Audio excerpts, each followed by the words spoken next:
हमारा बिल्कुल कोर्ट में ये बहुत स्ट्रांग हो रहा था कि पारदर्शिता के पक्ष में है चुनाव आयोग हर तरीके से। हमारे तीन ही पिलर हैं। Number 1, disclosure, disclosure, disclosure. Anything we do in the commission and anything our district magistrate down the line in the election process do is based on two pillars: disclosure, disclosure, disclose everything to the public, to the voter. Voter have right to know everything what we are doing, how we are doing, and therefore we end all our press conference, all our visits with the press conference, so that you can ask this, even including questions like credibility of the commission. Very openly you can ask.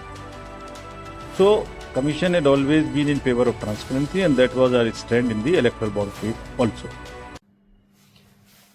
નમસ્કાર, હું સંજય જેવા. આ video તમે હમણાં જે જોયું એ રાજીવ કુમાર ભારતના ચૂંટણી કમિશનર છે અને એમનું કહેવા મુજબ ભારતમાં થતી કોઈ પણ ઇલેક્શનની અંદર, ચૂંટણીની અંદર પારદર્શિકતા એક મુખ્ય મુદ્દો છે. કારણ કે કોઈ પણ વ્યક્તિ, ભારતના નાગરિકો એ કોઈ પણ મુદ્દા આ ઇલેક્શનને રિલેટેડ માંગે તો એ આપવા માટે બંધાયેલા છે. આ વિડીયોમાં એમને આ વાતને સ્પષ્ટપણે પણ દોહરાવે છે. આ જે મુદ્દા છે એ પબ્લિકના મુદ્દા છે. આ જે ઇલેક્શન છે એ પબ્લિક માટે થાય છે, એટલે એના માટેનું કોઈ પણ ડોક્યુમેન્ટ છે એ હંમેશા અવેલેબલ રહેશે. પણ હમણાં તાજેતરમાં પંજાબ અને હરિયાણા હાઈકોર્ટ દ્વારા એક હુકમ જારી કર્યું છે. એ હુકમની અંદર એક અરજદારને આ તમામ ડોક્યુમેન્ટો, સીસીટીવી ફૂટેજ સાથે બધું આપવા માટેની ચર્ચાઓ એની અંદર હુકમની અંદર લીધું છે. છતાં એમને આ જે ડોક્યુમેન્ટ આપવાને બદલે કાયદો જ બદલી નાખવામાં આવ્યો છે. ચલો આપણે એ ચર્ચા પછી કરીએ. તો હું તમને બીજી બે મુદ્દાઓ પર લઈ જાઉં છું. એ મુદ્દાઓ પર આપણે જોઈએ ભારતનું લોકશાહી હવે કઈ રીતે ખતમ થઈ રહ્યા છે. 13 એપ્રિલ 2023 એ દિવસે સંસદમાં એક કાયદો પસાર કરવામાં આવ્યો છે. એ કાયદો રાઇટ ટુ ઇન્ફોર્મેશન એક્ટ એને અનુસંધાને છે. રાઇટ ટુ ઇન્ફોર્મેશન એક્ટની અંદર એક જોગવાઈ છે, જે ઇન્ફોર્મેશન કમિશનર છે અથવા ચીફ ઇન્ફોર્મેશન કમિશનર અને અન્ય ઇન્ફોર્મેશન કમિશનરને નિમણૂક કઈ રીતે થઈ શકે છે. તો અત્યાર સુધી ભારતના બંધારણ અને એને અનુસંધાને થયેલો જે ગઠન થયેલો જે કાયદાઓ એ મુજબ જે ચીફ ઇન્ફોર્મેશન કમિશનર અને અન્ય ઇન્ફોર્મેશન કમિશનરને 3 વ્યક્તિના એક પેનલ દ્વારા નક્કી કરવામાં આવે છે. એની અંદર પ્રધાનમંત્રી હોય છે, લીડર ઓફ ઓપોઝિશન હોય છે અને સુપ્રીમ કોર્ટના ચીફ જસ્ટિસ હોય છે. આ 3 વ્યક્તિના એક પેનલ હોય છે. એ પેનલમાં નક્કી થાય ચીફ ઇન્ફોર્મેશન કમિશનર અને અન્ય કમિશનરનો કઈ રીતે નિમણૂક કરવું અથવા કોને નિમણૂક કરવું. તો આ જે 2023માં આ જે કાયદો બદલાવવામાં આવ્યું છે, આ કાયદોને જે એમેન્ડમેન્ટ કરવામાં આવ્યું છે આરટીઆઈ એક્ટમાં, એની અંદર સ્પષ્ટપણે એક તરફી આ નિમણૂક થાય, જે પ્રધાનમંત્રી અથવા શાસક પક્ષ ધારે એવી રીતે નિમણૂક થાય એના માટેનો આ કાયદામાં સુધારા લાવ્યો છે. આ કાયદાની અંદર પછી આ જે સુપ્રીમ કોર્ટના જે ચીફ જસ્ટિસ છે એને બદલે પ્રધાનમંત્રી દ્વારા નક્કી કરવામાં આવેલા એક કેબિનેટ મિનિસ્ટરનો જગ્યા એની અંદર મૂકવામાં આવ્યો. એટલે આ જે 3 પેનલની અંદર જે 3 જણા હતો એમાંથી એક પ્રધાનમંત્રી હશે અને બીજો પ્રધાનમંત્રી દ્વારા નક્કી કરવામાં આવેલ એક કેબિનેટ મિનિસ્ટર હોય અને ત્રીજું લીડર ઓફ ઓપોઝિશન. એટલે અમે 3 જણાનું સહમતિ, 2નું સહમતિ થાય એટલે સત્તા પક્ષ ધારે એ વ્યક્તિનું નિમણૂક ચીફ ઇન્ફોર્મેશન કમિશનર તરીકે કરી શકાય એના માટેનું આ કાયદામાં ફેરફાર 2023માં કર્યો. આ લોકશાહી જે નિષ્પક્ષ બોડી કહેવાતું હોય છે, ઇલેક્શન કમિશનર અથવા રાઇટ ટુ ઇન્ફોર્મેશન એક્ટનું જે કમિશનરો હોય છે, આ એક સ્વતંત્ર બોડી કહેવાય છે. એ સ્વતંત્ર બોડીની અંદર સરકારનો દખલગીરી ના થાય એટલા માટે આ એક કાયદો ભૂતકાળમાં આવી રીતે બનાવવામાં આવેલું છે. એની અંદર સુપ્રીમ કોર્ટના ચીફ જસ્ટિસનું એની અંદર સમાવેશ થતું હતું. પણ હવે આ 2023 પછી આ જે સમાવેશ કાઢી નાખ્યું છે. કાયદો પાર્લામેન્ટમાં પસાર થઈ ગયું છે, રાષ્ટ્રપતિનું મંજૂરી મળી ગયું છે. 2023માં બીજું પણ એક બિલ સંસદની અંદર પસાર કરવામાં આવેલું છે.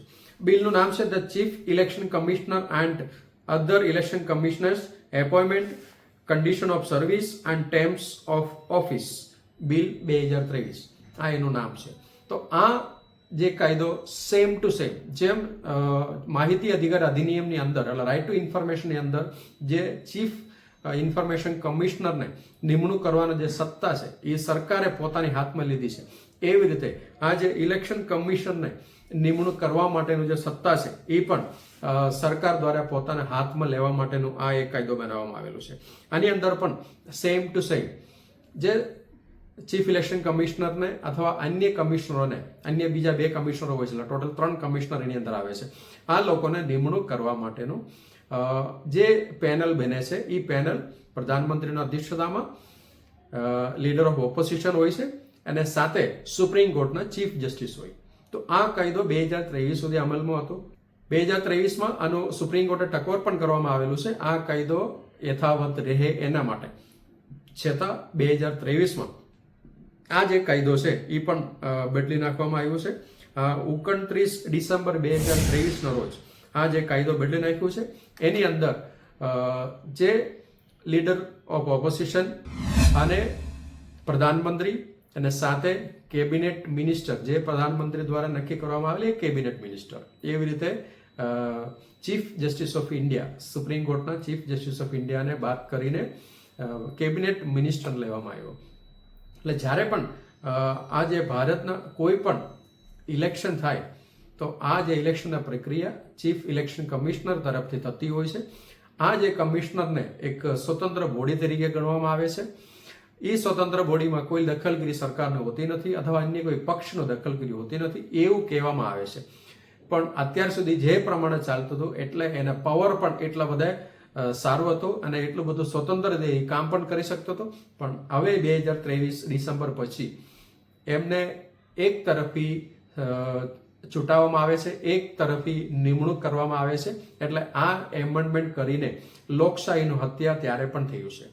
હવે હમણાં ત્રીજી વાત આપણે જે આગળ જે કરી, હરિયાણા અને પંજાબ હાઈકોર્ટ દ્વારા એક ચુકાદાની અંદર એક અરજદારને એવી રીતે ચુકાદો આપ્યો છે. Punjab and Haryana High Court direct Election Commission of India to provide document on Haryana election to Mahmood પ્રાચા કરીને એક વ્યક્તિ છે.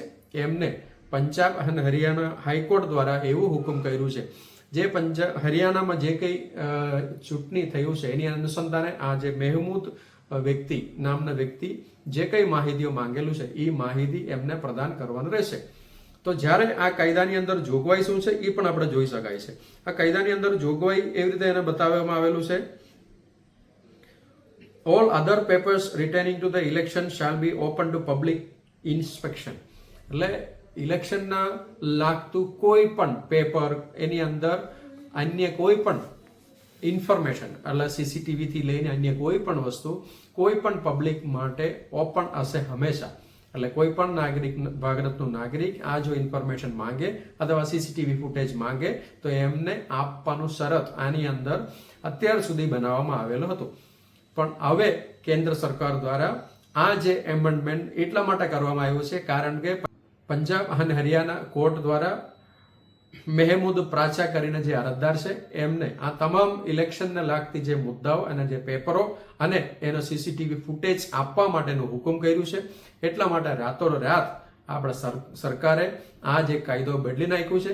હવે એ કાયદાની અંદર એવું પ્રાવધાન કર્યું છે, સરકાર દ્વારા સહમત હોય એવા જ ડોક્યુમેન્ટો એમને અરજદારને અથવા ભારતના કોઈ પણ નાગરિકોને મળવા પાત્ર રહેશે. એટલે સરકારે આ જે સીસીટીવી ફૂટેજ અથવા અન્ય જે કંઈ ડોક્યુમેન્ટ છે એ આમ નાગરિકના હિસ્સામાંથી ખેંચી લીધું છે, કાઢી લીધું છે. હવે કોઈ પણ નાગરિક આવા પ્રમાણેની કોઈ પણ માહિતીઓ લઈ શકાય નહીં. તો જ્યારે ઇલેક્શન કમિશનર પ્રેસ કોન્ફરન્સ કરીને આ જે વિગતો આપણે ભારતના જનતાને જે સમજાવતા હોય ત્યારે એમને ચોક્કસપણે કહે છે ભાઈ પારદર્શિતા અમારા માટે મુખ્ય મુદ્દો છે અને કોઈ પણ ડોક્યુમેન્ટ ગમે ત્યારે કોઈ પણ ભારતના નાગરિક ચકાસણી કરી શકે છે.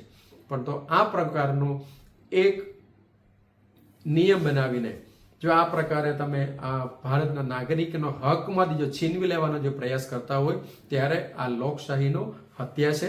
એટલા માટે અમે કહીએ છીએ આ લોકશાહીનો હત્યા થઈ ગયા છે. 3 મુદ્દા મેં તમને બતાવ્યા છે. આ ત્રણેમાંથી જે મેઇન જે હેડ જે કહેવાય છે, જે કેપિટલ જે કહેવાય છે, એ જે વસ્તુ સરકારના તરફેણમાં જાય છે અને લોકો આના માટે લડત ચલાવી રહ્યા છે. નમસ્કાર, જય હિન્દ.